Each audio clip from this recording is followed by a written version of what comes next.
वजह से शुरू नहीं हो पा रहा है क्योंकि शाला को 6 से लेकर 10th तक एकीकृत कर दिया गया है। ये हाल है मध्य प्रदेश की राजधानी भोपाल से महज 50 किलोमीटर दूर रायसेन जिले की बेगमगंज सरकारी स्कूल के। वैसे फिलहाल सूबे के करीब करीब हर सरकारी स्कूल के यही हाल हैं, लेकिन खास तौर पर इस स्कूल का जिक्र करने की वजह भी बड़ी खास है। सरकार एक तरफ फंड की कमी का बहाना बना रही है तो दूसरी तरफ रायसेन जिले में एक ऐसा स्कूल है जिसका ताला 8 साल से खुला ही नहीं। ये रहा वो स्कूल जिसका नाम है Anurag Patel government high school Chandbad. इसका निर्माण साल 2016-17 में हुआ था और शुभारंभ किया था बच्चों के मामा, बहनों के भाई और तत्कालीन मुख्यमंत्री शिवराज सिंह चौहान ने। लेकिन मजे की बात यह है कि इसमें आज तक कक्षाएं ही नहीं लगी। छात्र और स्थानीय लोग निवेदन कर करके थक हार गए, लेकिन स्कूल का ताला नहीं खुला। अब आपको एक और हैरानी की बात बताते हैं। इस स्कूल का निर्माण 1 करोड़ रुपए में कराया गया था। जी हां, 1 करोड़ रुपए। अब ये फिजूल खर्ची की हद नहीं तो और क्या है। मामले में हमने बच्चों और स्थानीय लोगों समेत प्रिंसिपल और ब्लॉक एजुकेशन ऑफिसर तक से बात की। स्कूल का ताला ना खुलने के पीछे सबके अपने अपने तर्क हैं। सबसे पहले सुनते हैं स्थानीय लोगों की बात। नई बिल्डिंग को करीब 8 साल बने हुए हो गए हैं और उसमें ताला डला है और पुरानी बिल्डिंग में बच्चे लोग 50-50 बच्चे एक क्लास में पढ़ रहे हैं। उसमें बच्चों लोगों को दिक्कत आ रही है। खेलने के लिए भी उधर जगह नहीं है। बहुत दिक्कत का सामना करना पड़ रहा है बच्चों के लिए। भाई वाह, एक तरफ 1 करोड़ रुपए में बना स्कूल धूल खा रहा है तो दूसरी तरफ बच्चों को किसी दूसरी जर्जर बिल्डिंग में पढ़ाया जा रहा है जहां ना अनुकूल सुविधाएं हैं ना ही सुरक्षित माहौल।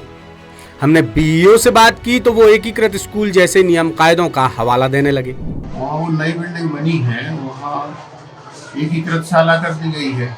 डाइस कोड अलग अलग करने की मांग की गई है, परंतु वो डाइस कोड अलग हुआ नहीं है। और आज ही हमने आदेश कर दिए हैं, मैडम को निर्देशित कर दिया है कि सोमवार से वहीं पे स्कूल लगाए। विद्यालय में पर्याप्त कमरे भी हैं और बच्चों की संख्या से अनुमान से वहाँ पे क्लासें लग सकती हैं। ये भी गजब बात है। मिडिल से लेकर हाई स्कूल तक के 150 से ज्यादा बच्चों के सामने रोजाना कठिन परिस्थितियों में पढ़ने की चुनौती है और इसमें उनका कोई दोष भी नहीं। ये मासूम बच्चे सरकार की अनदेखी और प्रशासनिक लापरवाही का खामियाजा भुगत रहे हैं। हमने जब स्कूल की प्रिंसिपल अनीसा खान से बात की तो उन्होंने कुछ इस तरह जवाब दिया। अनुराग पटेल शासकीय हाई स्कूल इस वजह से शुरू नहीं हो पा रहा है क्योंकि शाला को 6 से लेकर 10th तक एकीकृत कर दिया गया है।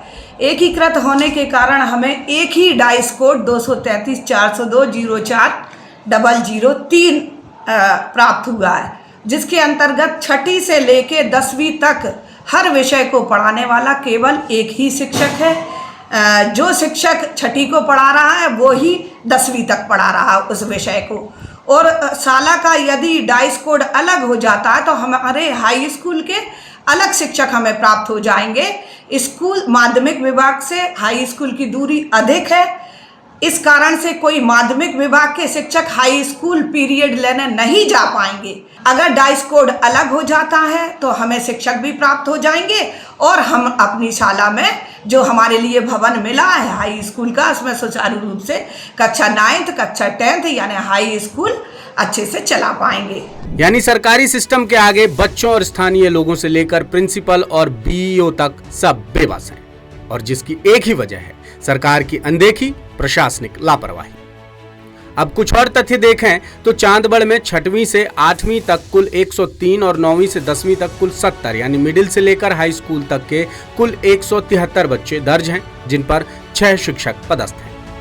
दरअसल स्कूल शिक्षा विभाग ने मिडिल और हाई स्कूल को एकीकृत स्कूल में बदल दिया है, लेकिन दोनों स्कूलों का district information system for education यानी डाइस कोड एक ही है, जबकि नियमानुसार दोनों स्कूलों का डाइस कोड अलग अलग होना चाहिए।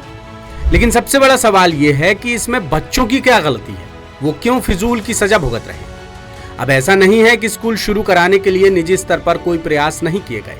प्रिंसिपल ने कई बार विभाग के सीनियर ऑफिसर्स को आवेदन पत्र लिखा, लेकिन आज तक विभाग की तरफ से कोई पहल नहीं हुई और 1 करोड़ रुपए का स्कूल लगातार धूल खा रहा है।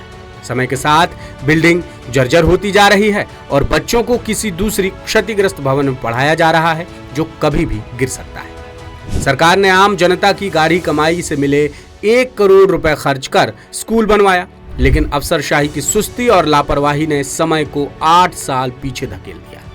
अब सवाल ये है कि बच्चों को उनका हक कब मिलेगा। रायसेन से हमारे संवाददाता पवन सिलावट की रिपोर्ट।